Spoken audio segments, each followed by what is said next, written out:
So hello and welcome back everyone to this another beautiful सा video. आज के video में हम लोग देखेंगे चैप्टर कौन सा बताइए, चैप्टर 2 का पार्ट बी, ठीक है, जो कि है लॉ रिलेटिंग टू टॉर्ट्स। भैया CSET का पढ़ाई कर रहे हैं हम लोग, मैं फिर से बता दूं आपको, ठीक है। तो लॉ रिलेटिंग टू टॉर्ट्स करेंगे। ये कौन सा पार्ट है? ये चैप्टर 2 जो कि एलिमेंट्स ऑफ जनरल लॉ है वो, ठीक है। ये है chapter 2 elements of general law part B, ठीक है। पार्ट ए कौन सा है सर? पार्ट ए है अपना इंडियन कॉन्ट्रैक्ट एक्ट, वो मैं बाद में करवा दूंगा, कोई टेंशन वाली बात नहीं। अभी लॉ वाले चैप्टर्स कर लेते हैं। तो आज हम लोग करने वाले पार्ट बी जो कि है लॉ रिलेटिंग टू टॉर्ट्स, ठीक है। सिंपल भाषा में आपको समझाऊं मैं कि भैया ये टॉर्ट्स है क्या। टॉर्ट्स का सिंपल मतलब होता ही है रॉन्ग, कुछ गलत काम करना। टॉर्ट्स का मतलब ही होता है रॉन्ग, कुछ गलत काम कर लेना, ठीक है। ये क्या है? इसका मतलब होता है टॉर्ट। अब ये टॉर्ट जो है वर्ड, ये आया कहाँ से पहले वो हम लोग देख ले अच्छे से, ठीक है। CSET वाले स्टूडेंट हो, एक एक वर्ड अच्छे से देखना है भैया। ये जो टॉर्ट है ना, ये एक प्रकार का फ्रेंच वर्ड होता है जिसका मतलब ही होता है रॉन्ग। और ये जो फ्रेंच वर्ड है टॉर्ट, ये डिराइव किया गया लैटिन भाषा से, जिसका मतलब होता है टॉर्टम। लैटिन भाषा में हम लोग कहते हैं टॉर्टम, जिसका मतलब वही होता है रॉन्ग, ठीक है। लेकिन एक चीज याद रखना भैया कि हर रॉन्ग जो है या फिर रॉन्गफुल एक्ट जो है वो टॉर्ट नहीं होता है। हर गलत काम या फिर गलत एक्ट जो है वो टॉर्ट नहीं होता है। क्यों सर, क्यों नहीं होता है वो हम लोग आगे जाके देखेंगे। टॉर्ट जो है वो एक प्रकार का सिविल रॉन्ग है। क्या बताइए? एक प्रकार का सिविल रॉन्ग है, ठीक है। टॉर्ट एक प्रकार का सिविल रॉन्ग है, क्रिमिनल रॉन्ग नहीं है। टॉर्ट एक प्रकार का सिविल रॉन्ग है, क्रिमिनल रॉन्ग नहीं है। समझ में आ रहा है? अच्छा सर, ये क्यों आप बता रहे हो कि टॉर्ट जो है ये वो सिविल रॉन्ग है, वो क्रिमिनल रॉन्ग नहीं है? देखो, मैं एक चीज़ आपको समझाता हूँ, ठीक है। ये चीज़ आपको समझने के लिए आपको समझना होगा एक वर्ड। सर कौन सा वर्ड? एक छोटा सा वर्ड आपको समझना होगा, ठीक है। वो वर्ड है अपना मेंसरिया। सबसे पहले ये वर्ड हम लोग समझेंगे, ठीक है। वर्ड है मेंसरिया, लैटिन भाषा है। इसका मतलब होता है एक्टस नॉन फैसिट रियम निसी मेंसिट्रिया। ये कंप्लीट मैक्सिम है, एक्टस नॉन फैसिट रियम निसी मेंसिट्रिया, मतलब कहावत। और इसका मतलब क्या होता है पहले वो बता दीजिए सर। इसका मतलब क्या है? इंग्लिश भाषा में हम लोग इसका मतलब क्या समझे ये पहले बता दीजिए। एक्टस नॉन फैसिट रियम निसी मेंसिट्रिया का मतलब होता है द एक्ट इटसेल्फ, लिख लो फटाफट, द एक्ट इटसेल्फ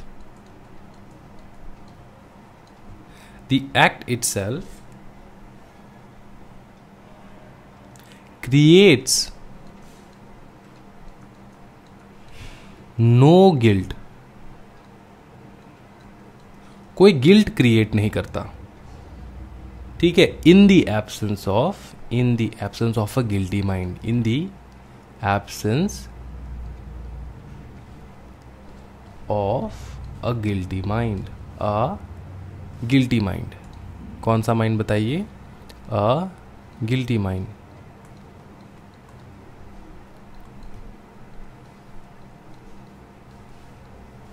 ठीक है। In the absence of a guilty mind, ठीक है। इसका मतलब क्या है सर, समझाइए। मतलब कोई भी कार्य हम लोग करते हैं अपने जीवन काल में, कोई भी हम लोग कार्य करते हैं, ठीक है, वो कार्य गिल्टी कार्य तब तक नहीं होता, गिल्टी कार्य तब तक नहीं होता, ठीक है।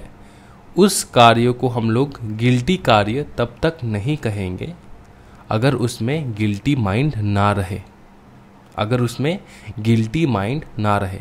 मतलब समझाइए सर, और आसान भाषा में समझाइए। सुनो, अगर तुम कोई भी पाप काम कर रहे हो, कोई भी क्या काम कर रहे हो? पाप काम कर रहे हो, ठीक है।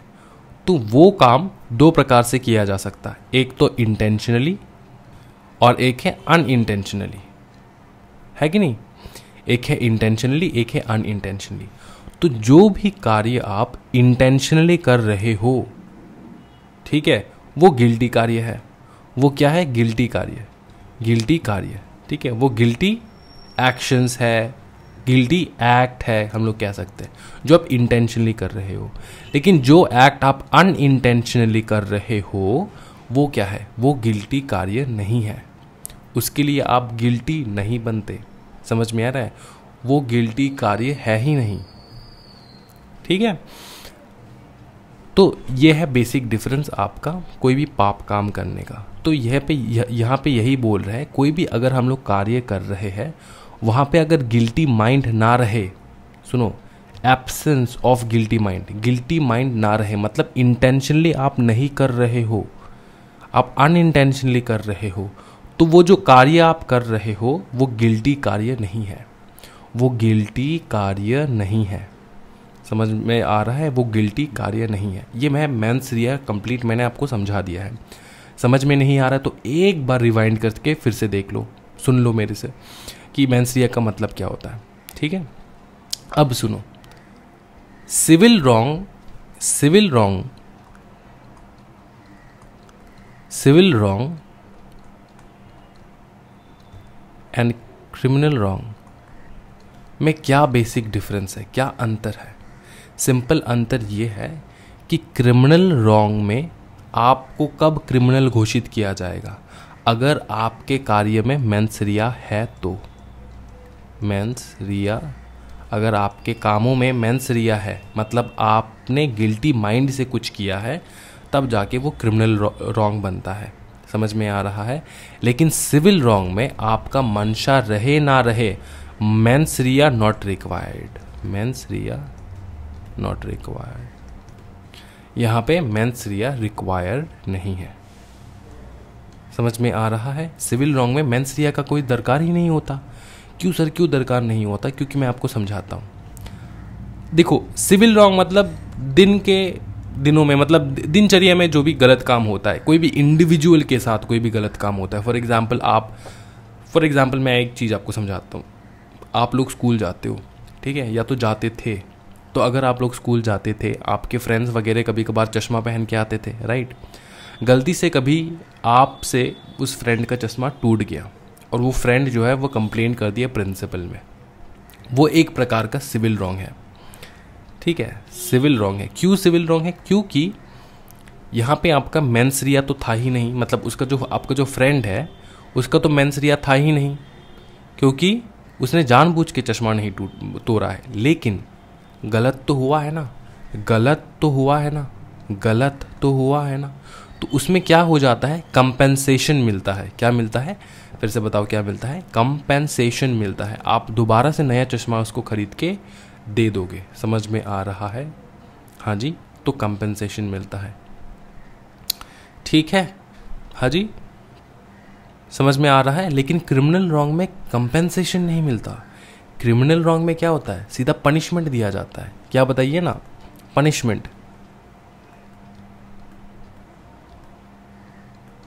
पनिशमेंट दिया जाता है आपके क्रिमिनल रॉन्ग में, ठीक है। इतना डिफरेंस आप समझ में आ रहा है अभी? Civil wrong and criminal wrong में डिफरेंस क्या है, बेसिक डिफरेंस क्या है? यही है बेसिक डिफरेंस कि सिविल रॉन्ग में आप चाहो ना चाहो फिर भी अगर आपने गलत काम कर दिया तब भी आपको कंपेंसेशन भुगतना है। एंड क्रिमिनल रॉन्ग में अगर आपका मेंस रिया नहीं है तब आपको कोई भी कंपेंसेशन पनिशमेंट नहीं मिलेगा। कैसे? मैं आपको समझाता हूँ, सुनो सुनो सुनो, मैं समझाता हूँ आपको। देखो, फॉर एग्जाम्पल आप ना, फॉर एग्जाम्पल ये मतलब सास बहू का कुछ एक तर्कता भरकता मैं समझाता हूँ आपको, ठीक है। तो सास है, एक बंदा है, ठीक है, इसका नाम है राम। इसका एक बीवी है जिसका नाम है सुनीता, ठीक है। राम का एक मॉम है जिसका नाम है अरे बताओ यार, जिसका नाम है गीता, फॉर एग्जाम्पल, ठीक है, जिसका नाम है गीता। अब सुनीता ने क्या किया? चालाकी से प्लान एंड प्लॉटिंग करके गीता के चाय में क्या मिला दिया? बताइए ना। गीता के चाय में मिला दिया जहर, पॉइजन। तो जैसे गीता के चाय में मिला दिया पॉइजन, गीता गई मर। समझ में आ रहा है? तो बताओ ये क्रिमिनल रॉन्ग है या फिर सिविल रॉन्ग है? हम लोग यहाँ पे सीधा सीधा देखेंगे भैया मेंस रिया है कि नहीं है, मेंस रिया है कि नहीं है, बताओ ना, मेंस रिया है कि नहीं? हाँ जी मेंस रिया है भैया। सुनीता ने पूरा प्लान किया, पूरा प्लॉट किया, उसके बाद पूरा एक्शन लिया, उसके बाद मर गई गीता, फॉर एग्जाम्पल। ठीक है, तो इस प्रकार की गलती को हम लोग कहते हैं, गलती मतलब रॉन्ग, मतलब गलत काम को हम लोग कहते हैं क्रिमिनल रॉन्ग, क्योंकि यहाँ पे मेंस रिया इन्वॉल्व है। क्रिमिनल रॉन्ग में हमेशा याद रखना मेंस रिया होना बहुत ज़रूरी है। फॉर एग्जाम्पल कोई भी टेररिस्ट ने अटैक कर दिया, क्या मेंस रिया है? हाँ जी, क्रिमिनल एक्ट है। आपने किसी बंदे को गाड़ी से ठोक दिया जानबूझ के, क्या ये मेंस रिया है? हाँ जी मेंस रिया है, क्रिमिनल एक्ट है। तो समझ में आ रहा है, इस प्रकार के एक्ट को हम लोग कहते हैं क्रिमिनल एक्ट, जो आप जानबूझ के करते हो, जहाँ पे मेंस रिया इन्वॉल्व रहता है। आपने किसी को ठग लिया, आपने किसी की प्रॉपर्टी जो है वो अपने नाम कर लिया, ठग लिया उसको। ज़रूरत नहीं है कि हर बार आप किसी को ठोक ही दे, किसी को मार ही डालें। ठीक है, आपने कोई कॉन्ट्रैक्ट ब्रीच कर दिया, भयानक कॉन्ट्रैक्ट ब्रीच कर दिया, समझ में आ रहा है, जानबूझ के, क्रिमिनल एक्ट है। ठीक है, क्राइम कर रहे हो आप। ठीक है, किसी को ठग लिया, किसी का प्रॉपर्टी आप अपने नाम पे कर लिया, क्रिमिनल एक्ट है। समझ में आ रहा है? ये सारे जो आप जानबूझ के करते हो, और जो आप जानबूझ के नहीं करते हो वो हो जाता है आपका सिविल रॉन्ग। सिविल रॉन्ग में याद रखना मेंस रिया का दरकार नहीं है, लेकिन जो सिविल के साथ, सिविलियंस के साथ गलत हो रहा है उसमें कंपेंसेशन भी तो चाहिए होगा। इसलिए निकाले हम लोग एक ब्यूटीफुल सा चैप्टर जिसका नाम है टॉट। क्या बताइए ना? टॉट मतलब गलत। चलो ये समझ में आ चुका है सर? बवाल सर, क्या बताया आपको हम, ये समझ में आ चुका है।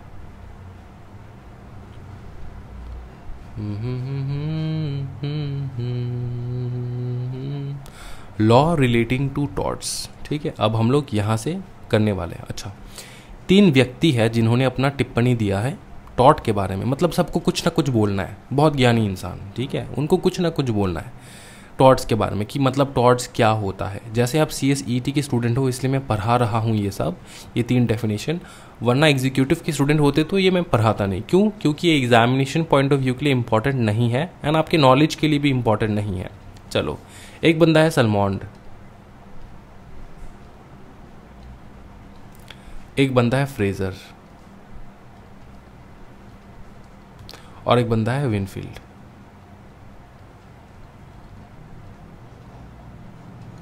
ठीक है, फ्रेजर, सलमॉन्ड एंड विनफील्ड। ठीक है सर, क्या यही इंसान थे? नहीं, ये इंसान नहीं है, वो अलग इंसान होंगे। मैंने ऐसे मतलब फ़ोटो जो है इंटरनेट से डाउनलोड करके लगवा दिया है। ठीक है, लेकिन फ़ोटो इसलिए लगवाया सो दैट आपको याद रहे एग्जामिनेशन में। ठीक है, तो सलमॉन्ड, फ्रेजर एंड विनफील्ड का मेरे को फ़ोटो मिला नहीं। चलो आगे बढ़ते। सलमॉन्ड ने क्या कहा? कुछ ना कुछ तो बोलना ही है उनको। तो देखो, बोले कि भैया ये एक प्रकार का सिविल रॉन्ग है। टॉर्ट जो होता है ना, वो एक प्रकार का सिविल रॉन्ग है जिसका रेमेडी है एक कॉमन लॉ। ठीक है, अच्छा, ये एक्शन हम लोग क्यों ले रहे हैं?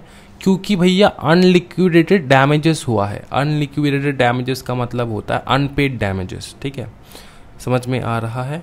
तो रेमेडी तो हमको चाहिए होगा, किस चीज़ के लिए? क्योंकि डैमेज हुआ है, जो कि पेमेंट नहीं हुआ है उस डैमेज का, मैंने बताया आपको। ठीक है ना, सिविल रॉन्ग है भैया, कुछ ना कुछ एक्सीडेंट हो गया, चश्मा टूट गया, डैमेज हो गया, उसके लिए रेमेडी चाहिए भाई मेरे। तो टॉर्ट इसीलिए आया है यहाँ पे रेमेडी देने के लिए। समझ में आ रहा है? और मैं ये चीज़ आपको फिर से बता दूँ, which is not an exclusively breach of contract. ये ब्रीच ऑफ कॉन्ट्रैक्ट भी नहीं है, ब्रीच ऑफ ट्रस्ट भी नहीं है। ठीक है, और अदर मेयरली इक्विटेबल ऑब्लिगेशंस भी नहीं है। ठीक है, ये क्यों नहीं है? क्योंकि ब्रीच ऑफ कॉन्ट्रैक्ट तो भैया क्रिमिनल एक्टिविटी में चला जाएगा, ब्रीच ऑफ ट्रस्ट भी क्रिमिनल एक्टिविटी में चला जाएगा। ये जानबूझ के थोड़ी ना किया है।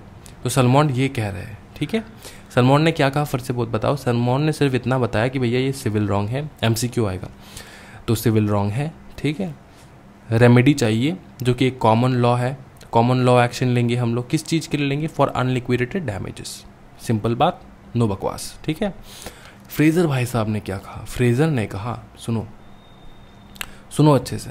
फ्रेजर ने कहा भैया ये एक इन्फ्रिंजमेंट है किसी के राइट का, किसी का राइट है उसका आपने इन्फ्रिंजमेंट कर दिया।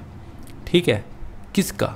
N infringement of right against a private individual. रेम का मतलब होता है लॉ के भाषा में against, of a private individual giving a right of compensation. तो जैसे आपने इन्फ्रिंजमेंट किया राइट किसी भी बंदे का, है कि नहीं, अब उससे क्या हो रहा है, प्राइवेट इंसान को, इंडिविजुअल को नुकसान हो रहा है, अब उसका राइट ऑफ कंपेंसेशन होगा।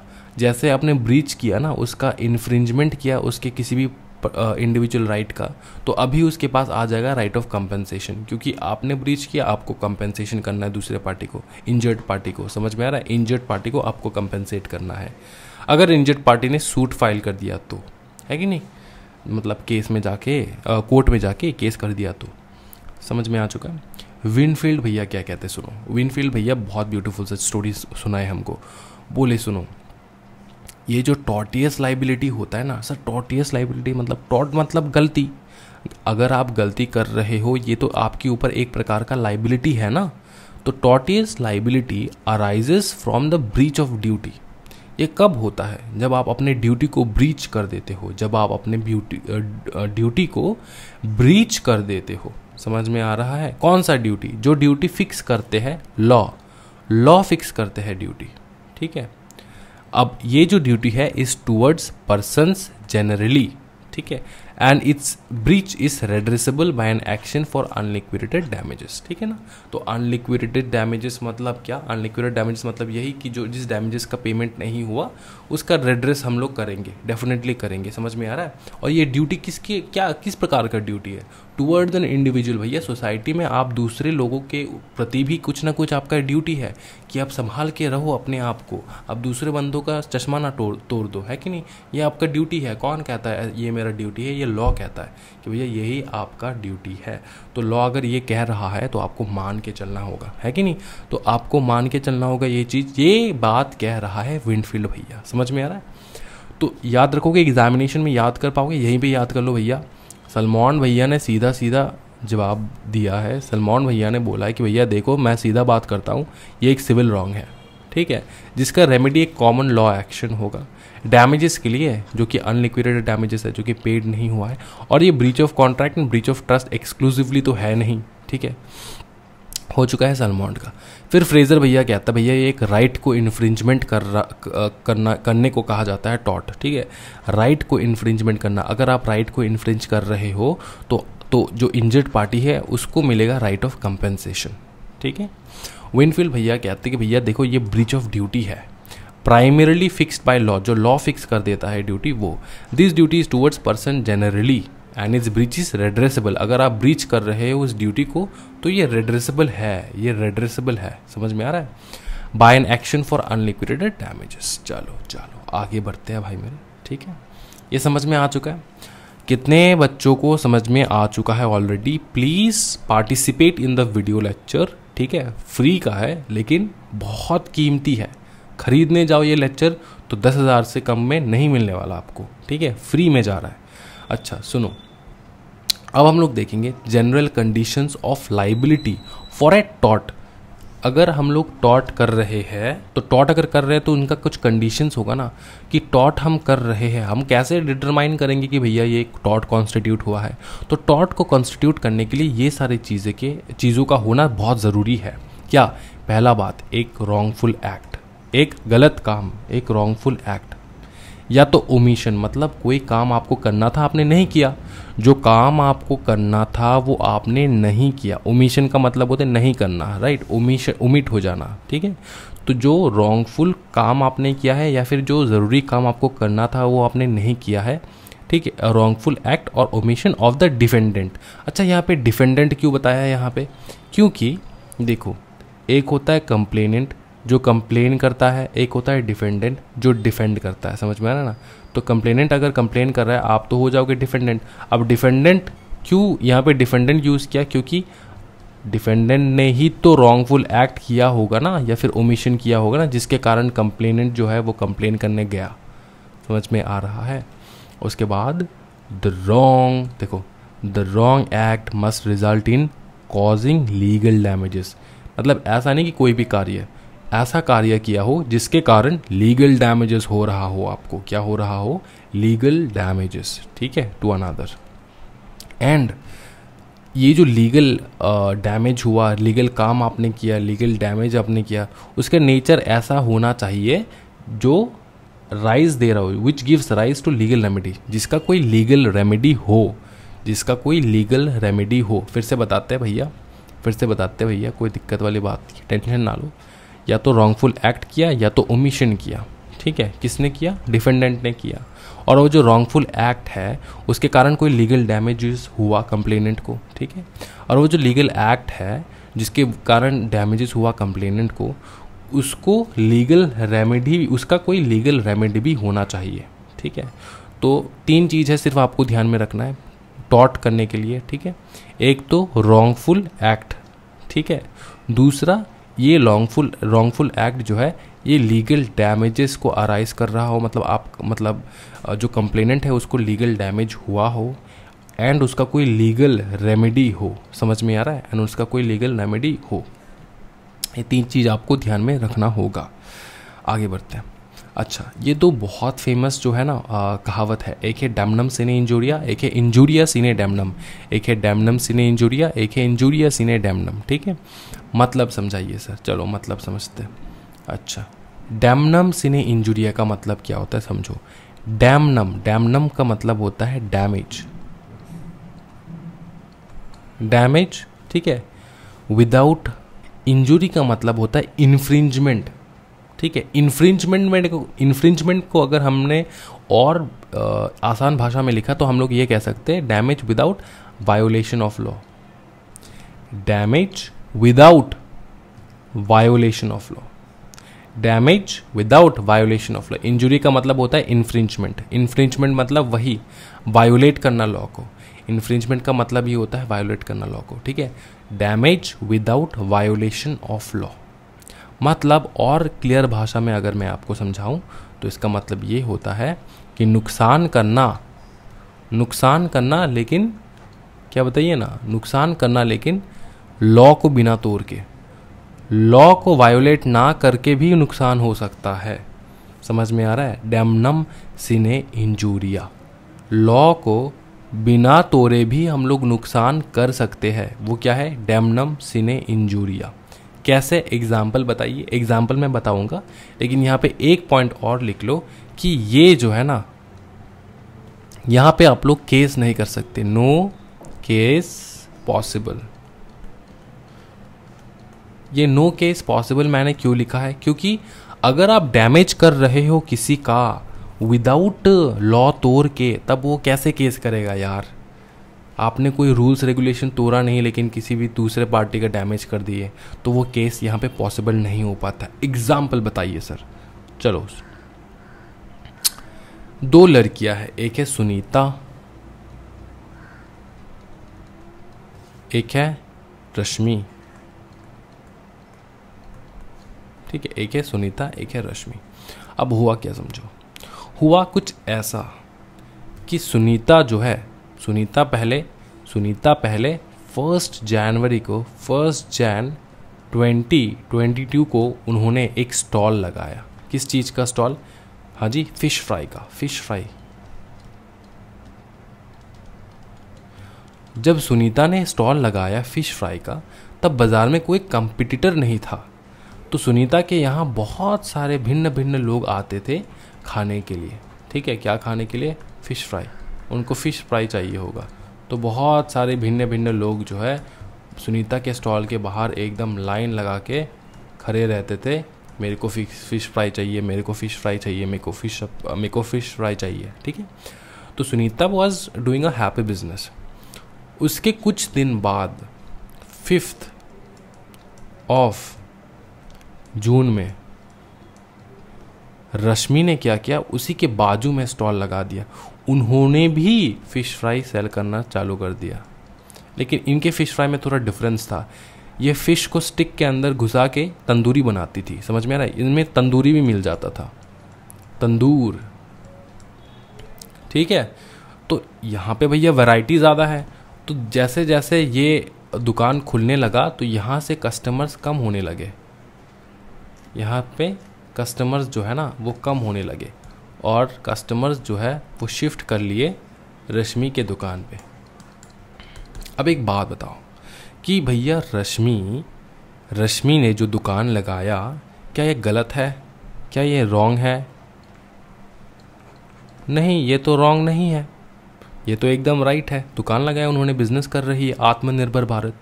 लेकिन क्या इस कार्य को लेकर सुनीता को नुकसान हुआ, डैमेज हुआ? क्या डैमेज हुआ? हाँ जी, डैमेज हुआ। तो ये किस प्रकार का डैमेज है? ये इस प्रकार का डैमेज है जहां पे डैमेज तो हुआ लेकिन लॉ नहीं टूटा। तो इस प्रकार के डैमेजेस जो है, इस प्रकार के डैमेजेस के ऊपर आप केस नहीं कर सकते, सुनीता केस नहीं कर सकती रश्मि के ऊपर।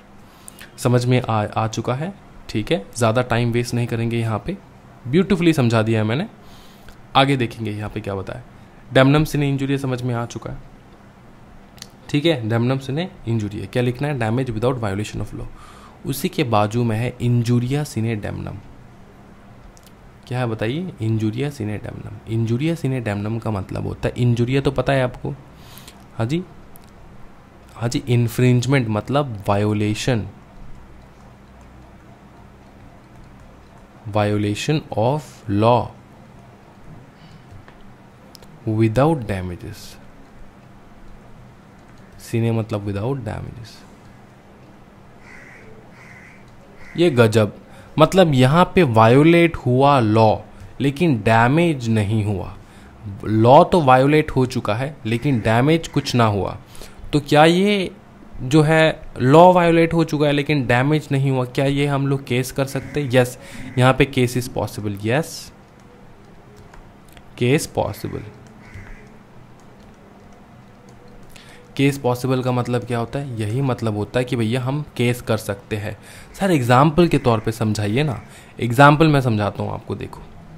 फॉर एग्जाम्पल ये बंदा है राम। राम गए इलेक्शन के दिन वोट करने, कहाँ पे? वोटिंग बूथ पे।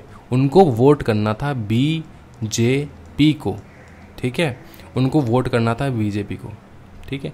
वो जैसे गए वोटिंग बूथ पे, उनसे उनका वोट छीन लिया गया क्योंकि जो ऑफिसर था वहाँ पे वो करप्ट था एंड वो ऑफिसर ने इनका वोट छीन लिया। बोले तुम बीजेपी को वोट दे रहे हो, नहीं देंगे वोट देने, ठीक है, नहीं देंगे आपको बीजेपी को वोट देने। समझ में आ रहा है? इस ऑफिसर ने छीन लिया इसका वोट। लेकिन फिर भी इन सब चीज़ों के बावजूद बीजेपी जो है वो गवर्नमेंट में आ चुका है, सत्ता में आ चुका है, ठीक है, वो इलेक्शन जीत चुका है, वोन दी इलेक्शन, ठीक है, बीजेपी जीत चुका है। अब क्या यहाँ पे डैमेज हुआ? क्या बीजेपी को किसी भी प्रकार का डैमेज हुआ इस कार्य से? नहीं, क्योंकि भैया बीजेपी जीत चुका है, इलेक्शन जीत चुका है बीजेपी, डैमेज तो नहीं हुआ। लेकिन क्या यहाँ पे इस ऑफिसर ने लॉ को वायोलेट किया है? हाँ जी, यस, लॉ तो वायोलेट हुआ है, लॉ तो वायोलेट हुआ है। समझ में आ रहा है? तो क्या हम लोग केस कर सकते हैं इस ऑफिसर के ऊपर? हाँ जी, केस कर सकते हैं, ठीक है। इजी भाषा में मैंने आपको समझा दिया है, हाँ जी। इसके ऊपर और एक एग्जांपल मैं आपको समझाता हूँ। फॉर एग्जांपल एक बंदा था जिसका नाम था चिंटू, ठीक है। चिंटू दौड़े दौड़े दौड़े दौड़े दौड़े दौड़े दौड़े दौड़े दौड़े दौड़े दौड़े दौड़े दौड़े दौड़े दौड़े दौड़े दौड़ दौड़ के एक वॉल था, उसको उसने क्लाइंब किया, ठीक है, उसने उसको क्लाइंब किया, वॉल के ऊपर उठ के फिर जंप मार दिया एंड किसी बंदे के प्राइवेट प्रॉपर्टी में घुस गया, प्राइवेट प्रॉपर्टी में घुस गया। अब चिंटू को जब पूछा गया भैया चिंटू तुम ऐसे काहे कर रहे थे, उसने बोला सर एक पागल कुत्ता मेरे पीछे पड़ा था तो मेरे को जो है दौड़ना ही था, वरना मेरे पास कोई ऑप्शन ही नहीं था, ठीक है। ये कुत्ता कम बिल्ली ज़्यादा लग रहा है लेकिन फिर भी चलो, ठीक है। पागल बिल्ली मेरे ऊपर दौड़ रही थी, मेरे पीछे दौड़ रही थी, तो मेरे को कोई ऑप्शन नहीं था, मेरे को घुसना पड़ा। अब एक चीज़ बताओ, ये जो बंदा, ठीक है, ये घुसा इस प्रॉपर्टी पे, प्राइवेट प्रॉपर्टी है, बोर्ड में लिखा है बड़ा बड़ा करके, ट्रेसपासर्स विल बी प्रोसिक्यूटेड, नहीं लिखूंगा, ट्रेसपासर्स, ठीक है, विल बी फाइंड 5,000 रुपये। अगर आप ट्रेस पास कर रहे हो, किसी के प्राइवेट प्रॉपर्टी में आप घुस रहे हो तो 5,000 रुपये का जुर्माना, समझ में आ रहा, का फाइन लगने वाला है आपके ऊपर। तो चिंटू ने जो जंप किया इनके प्राइवेट प्रॉपर्टी में घुसा, क्या इन इंसान को कोई भी किसी भी प्रकार का नुकसान हुआ? वो तो सिर्फ घुसा प्रॉपर्टी में, क्या नुकसान हुआ? क्या नहीं, नो डैमेजेस, नो डैमेज। लेकिन भाई मेरे डैमेज तो नहीं है, लेकिन लॉ तो टूट गया ना, लॉ तो टूट गया, लॉ टूट गया। तो जैसे ये लॉ टूट गया, इसलिए चिंटू को भुगतना होगा कंपेंसेशन, जो कि 5,000 रुपये देना पड़ेगा चिंटू को। समझ में आ चुका है? तो यही है कि डैमेज तो नहीं हुआ भाई साहब, लेकिन वायोलेशन ऑफ हुआ तो हुआ है सरकार वायोलेशन ऑफ लॉ हुआ है, डैमेज नहीं हुआ है, लेकिन वायोलेशन ऑफ लॉ ज़रूर हुआ है सरकार। ठीक है, ये इंजुरियस इन डेमनम समझ चुके। नेक्स्ट टॉपिक के हम लोग आगे बढ़ सकते हैं, नेक्स्ट टॉपिक पे। हाँ जी, चलिए। अच्छा, यहाँ पे कुछ समझाना है आपको।